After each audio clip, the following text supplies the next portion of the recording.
Oats দিয়ে মজাদার খাবার আর কি বানিয়ে খেলাম। অনেক মজা হয়েছে মাশাআল্লাহ।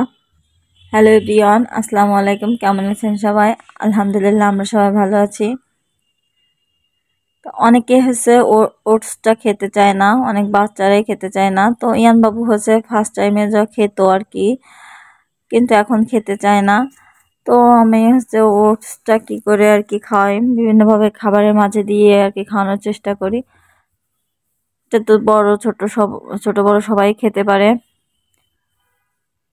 তা আজকে ভাবছি যে একটা হচ্ছে খাবার বানাই, যেটা ইয়ান বাবু খেতে পারবে, আমরাও খেতে পারবো। এই ধরনের কিছু একটা ঝাল একটা কিছু করি।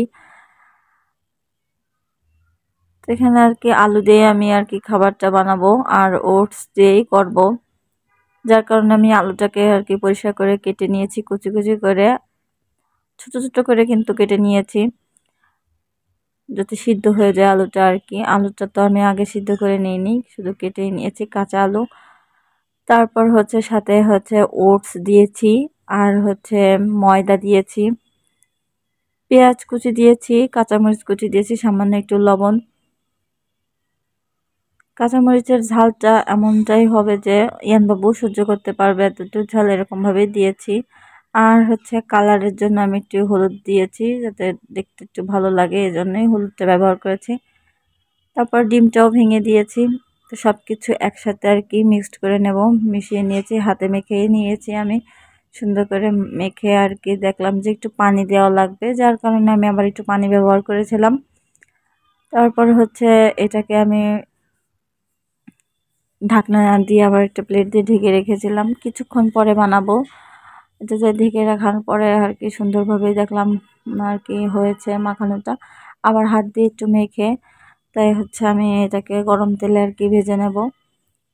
তো গ্যাসে এখানে আমি হচ্ছে কড়াই বসিয়ে দিয়েছি, তেলটা গরম করে।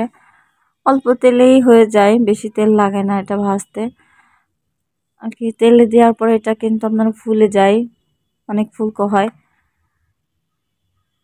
তো এখানে কিন্তু আমি এগুলো ভাজছিলাম, আর সাথে হচ্ছে অন্য কাজও করছিলাম।